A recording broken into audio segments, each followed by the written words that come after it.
What's good, Lock Talk family? It's your boy Jason, and I'm here to talk about some NBA breakdowns, man. It's the start of the NBA season. Let's get straight into it, man. I'm super excited. NBA is literally my best sport. I love the NBA, whether it's watching games or giving out picks, because we absolutely crush it every single year. And I'm ready to go break it down. This is my first, full season with YouTube. But again, guys, I do want to talk about a lot of things before we get started off. Obviously, we had a great day on the YouTube last night. Had the over for the Ravens game. Told you guys what that Lamar pick from Daily Grand Fantasy, which is right here. Get 25% off using code LOCK. I'm going to talk about a pick that I saw on there that I think could be a great play given the tool. So if you guys do want to use Daily Grand Fantasy, try it out. Get 25% off. Hit the link in my description for Daily Grand Fantasy. I'm going to go right after this. But we got two games today. The New York Knicks against the Boston Celtics and the Minnesota Timberwolves against the Lakers. I'm going to try to break down these games as quickly as I can, but let's go crush it, bro. You already know what to do. Hit that subscribe button. Give me a like for the YouTube algorithm. Let's go keep on crushing the YouTube, man. We're almost at 1,000 subs, and I want to keep on driving that valley. But let me talk about Daily Grind Fantasy and a tool that I love and a spot that I think makes a lot of sense. So they basically go through every single DFS app or maybe sportsbook, and they go through every single line to see where there's value, which one has the highest percentage to hit, or which has good expected value. There is one play for sure that I do think provides great value if you're using Dabble specifically. So if you want a $50 deposit match or a $25 deposit match, just go on Dabble. I think if you deposit $10, you automatically get $25. I'll put a description for the link down there below. And if you subsign through us, we'll give you guys 3 free days in premium. But go on Daily Grand Fantasy right here. I do think this is a pretty good matchup. I mean, 30 flat is amazing for Shai Gilgeous-Alexander on Dabble. As you can see everywhere else, it's 32, 31.5, 30.5, 30.5. The hook right there. So if he gets 30 in your Dabble lineup, you're not going to lose. You'll push at the worst case scenario. And it's minus 145. I mean, I think this is great value. You're getting a line that does not exist anywhere else. So I'm pretty sure after this video, this line will be sniped. And this line won't be there anymore on Dabble. So I'd say if you want to go put him with a play for today or maybe tomorrow or Thursday, go grab Shai right now at 30, because this line will go up. I'm pretty sure it'll go up to 31.5 or 30.5. You already see on Pinnacle 30.5, FanDuel 31.5. DraftKings has him at 32.5. So, I mean, you're getting insane value right here. Get Shai on Dabble. Use my link in that description so you could get a free $25 just for signing up. But, all right, guys, let's get straight into it. The first game I want to talk about is the New York Knicks against the Boston Celtics. And, I mean, we've seen these teams play many times. Celtics are defending champs. One thing I do want to say is that people like to talk about championship hangover in multiple sports, whether it's baseball, football, but in basketball, I mean, that's not really the case. I think in the last 4 years, 3 out of the 4 championship teams won their opening day. So, I mean, I don't think that's not really going into my my analysis or anything like that. But hey, I do think the Celtics, you know, they're a powerhouse team. I mean, they're basically rolling with the same team as last year. Obviously, we see the rankings from last year, one of the best defensive teams.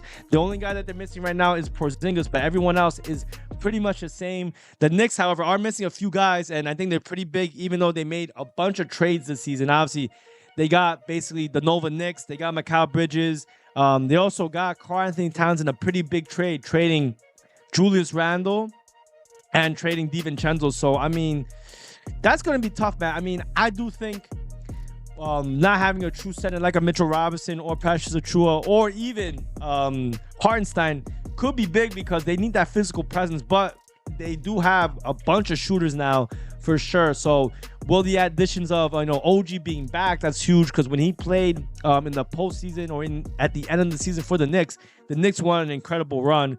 But I also say that people are also missing that, Jalen Brunson himself was also doing extremely well. He was playing out of his mind during that part of the year. So, yeah, I mean, these are some injuries I think that will be, pretty impactful to the Knicks. I mean, they're missing a few, missing their centers, but can Cat really fill that void? Right now, if you take a look at the bets, right now it looks like everyone's all over the Celtics.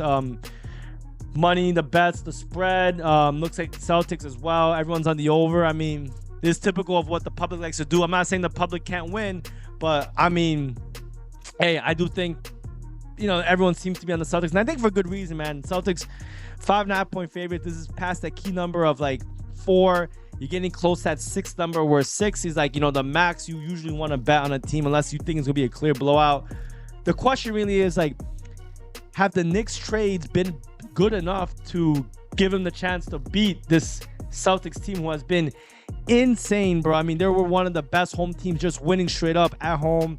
They have a really big home court advantage. It's obviously a rivalry type game.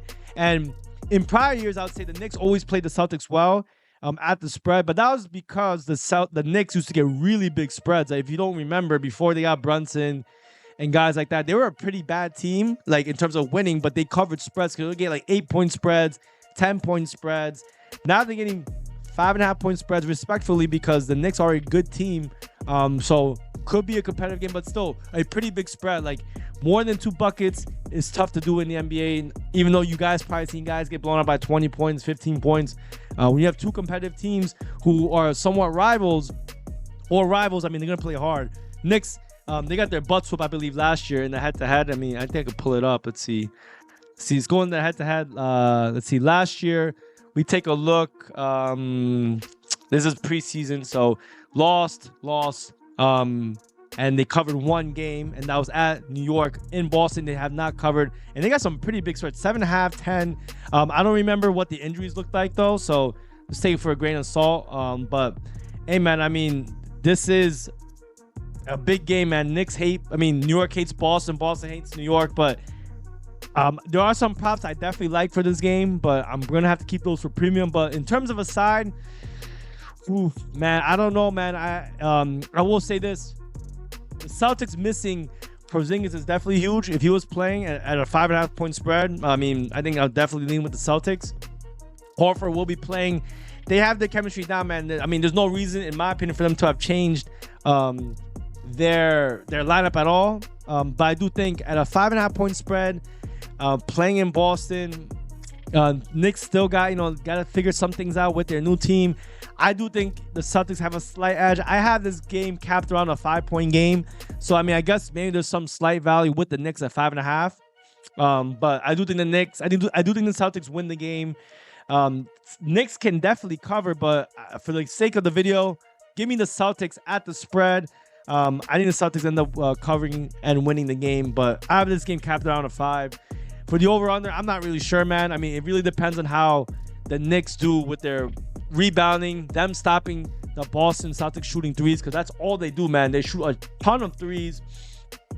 You take a look at the matchup right here, especially 3-point, second in the league. The Knicks were around league average when it came to 3-point defense, but I don't know if with McCall and Towns, maybe they can be a little bit better, but we'll see. Like, guys, be careful. Don't go all out on the first game of the day. I mean, first game of the season. There are a lot more games, but I do think the Celtics have an edge here still, just because of this team is, until they lose a lot and maybe their lineup becomes stale, there ain't no reason really to fade them yet. But I do think the Knicks have some hidden upside with Towns and McCall being in the fold. So we'll see how they do. I'm very curious to see how they do and how they look first game out.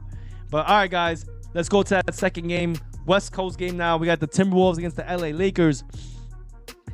And this is a game, man. I mean, I always love this matchup because I'm a huge fan of Anthony Edwards. But let's talk about some of the injuries. Not too many injuries. I mean, Jared Vanderbilt's out. Chris Woods always out. Coloco's still out. I mean, the Lakers traded away, I think, forget a few guys, 2 guys they traded. But, I mean, the team basically just got older, and they got Bronny James. So not much changed. But on the Timberwolves side, a lot has changed. Obviously, we just talked about it. Towns is on the Knicks, and now Julius Randle is on the Minnesota Timberwolves with DiVincenzo coming off the bench. So all these metrics are kind of stale because we don't know how their defense will be. I mean, Julius Randle's a pretty decent defensive player, but their defense really came from Vanderbilt, came from Gobert, who they still have and will be playing. So I'm interested to see how this goes, man. I mean, I think the Timberwolves, in my opinion, for as much hate as I love to give Randle, I do think he's a good piece for this team as long as, Anthony Edwards stays as the main star and he's holding the ball and Randle can maybe dish it to him, get rebounds.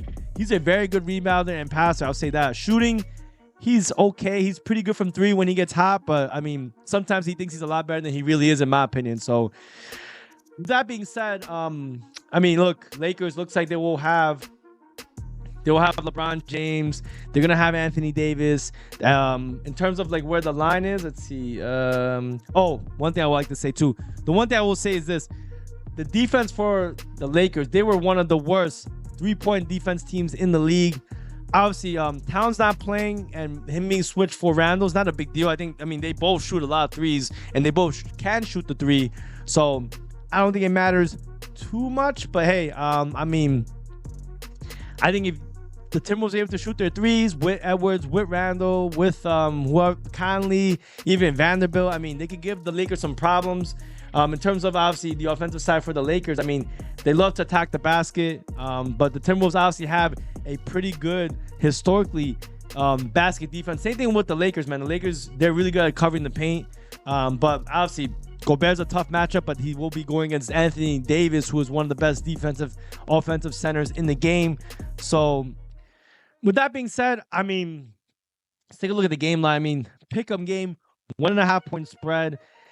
Where to really go from here? I mean, if we take a look at the line, it looks like it's pretty split even, man. I mean, Lakers at home. I mean, they're playing their opening game. I honestly think the Timberwolves, they're the better team, man. I don't know. I mean, I think if excluding the injuries for the Lakers and the big trades, obviously I talked about chemistry and how this team can change with the moves. But I think, you know, with Anthony Edwards and this lineup, I think with DiVincenzo coming off the bench, I actually think the Timberwolves are a good matchup for the Lakers, man. They can shoot the three. They can attack the basket. They have guys that can be very versatile besides Edwards, who is probably the best player on the floor, maybe right behind Anthony Davis. But I do think, you know, this game will be a hard-fought battle, but I'm going to have to lean with the Timberwolves, man. I mean, obviously, I know it's early in the season. We'll see how this chemistry goes. But for the sake of the video, give me the Timberwolves -1.5. I mean, you can even do money line. I think money line is not a bad bet. -112. You don't have to worry about them winning by 1 and you not covering. So give me the Timberwolves. I think they win this game. I think they shoot the three and they're able to beat the Lakers back and forth down the court. They'll push the pace on them, and I think we'll see their defense still be maybe not number 1, but maybe top 5 type defense, even with the loss of Towns, because I do think Randle and DiVincenzo, they play really scrappy ball.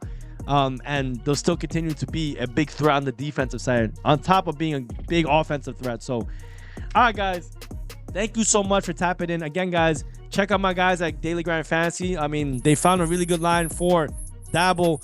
Go get 25% off. Go to my link down below. I'll see you guys in the next one.